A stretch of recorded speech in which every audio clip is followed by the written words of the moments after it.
Hi everybody and welcome back to the channel. Bob here. Thanks so much for stopping by. So today I got a pretty cool, kind of a do-it-all tool watch, and this one's no joke when it comes to its rugged, super solid build quality. The watch is the Mission Timer 1 from Winfield Watch Company. This is the company's first offering, and I think they nailed it so hard that you'd think it was made by a carpenter. But seriously though, the build quality is there, and on top of that, it's a really great looking watch. So let's get into the Mission Timer 1. All right, so a little background on the company, and actually more so the owner of Winfield. Mark Miller has an interesting story which kind of makes sense when you look at the design he came up with. Mark served 10 years as a naval officer in naval intelligence.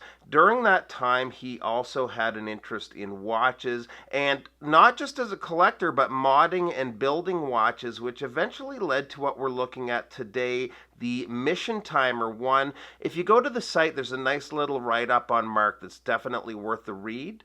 Now, the watch comes with some nice extras, and one is the watch roll, and it's probably the best quality one I've had come with a watch so far. It's a waxed canvas. The strap is real leather. Inside the watch roll, you're going to find the wipe cloth that we have back there, as well as the metal warranty card. Also, there's an extra NATO strap.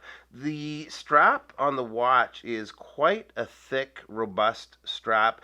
I've had a couple of similar straps, and there's a bit of a break-in period, but once it's broken in, it'll wear a lot more comfortably. It's got the red stitchwork that ties in with the red on the watch and makes for a really sharp-looking pairing for it. So the first thing that came to mind when I got this in was Zinn and Damasco. It definitely has that German-made watch look, and that's not a bad thing. Both Zinn and Damasco are two of my favorite brands. I've always liked their utilitarian design, so this one speaks to me because of that. Size-wise, the watch comes in at a width of 40.5 millimeters. The bezel protrudes slightly though and measures in at 42 millimeters. The lug to lug is just over 49 millimeters. We have a 20 millimeter lug opening, and the thickness is 13.3 millimeters, including the domed sapphire crystal. The sapphire is treated with an AR coating, and the water resist is 200 meters. The watch runs the Ronda 715 Li quartz movement. It's shock and magnetic resistant and has a 10-year battery life. The dial is a bead-blasted brass dial with a dark charcoal PVD coating. It's an interesting look that goes from a matte finish to a nice subtle shimmer in certain lighting. In the legibility department, the watch gets an A+. With just a quick look, you'll know the time right away. I like the red second hand, and there's a subtle pop of that same red on either side of the 12 o'clock position on the minute track. The lume they're using is a solid dose of C3 Super Luminova. Charged up, it's very bright initially, but even after quite a few hours, it stays legible. And with the lumed Arabics, you don't have to worry about which way is up. You're always going to be able to tell the time right away. So it's just about as legible in the dark as it is in daylight. Also really like the added touch of the lumed logo too. The bezel is a 120-click unidirectional bezel with a countdown insert, so as opposed to a dive bezel that tracks time up to a certain amount of minutes, this bezel counts down an event to 0. Really good clicky action and very easy to grip with how the bezel protrudes slightly out from the case, and if we get it spun back around here, everything lines up like it should. The crown has a very robust feel when using it. It is a signed crown, by the way, signed with the company logo. It's a double gasket screw-down crown, and it's machined really well and unscrews and screws back in smoothly.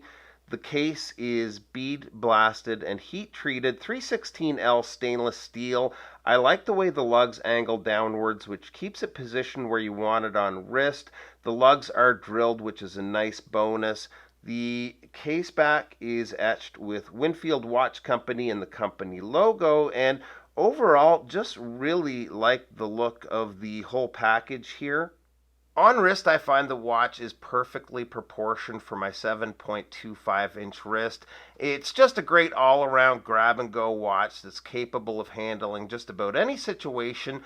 One thing you guys are going to like is this is not a Kickstarter campaign. I know a lot of people aren't crazy about the whole crowdfunding thing and the long wait involved, but these are available now on the company site for $399. I'll leave a link below where you can find them. So this watch is on a tour that was initiated by a newcomer to the watch YouTube world.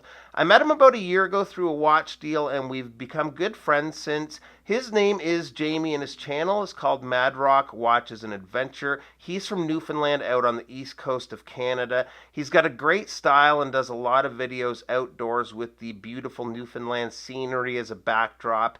It'd be awesome if some of you guys could show him some support with a subscription. I'll leave a link to him as well as the other guys on the tour below. So that's it, guys. I appreciate you stopping by. Lots of watch content coming up on the channel. Thanks so much, and we'll see you real soon. Bye-bye.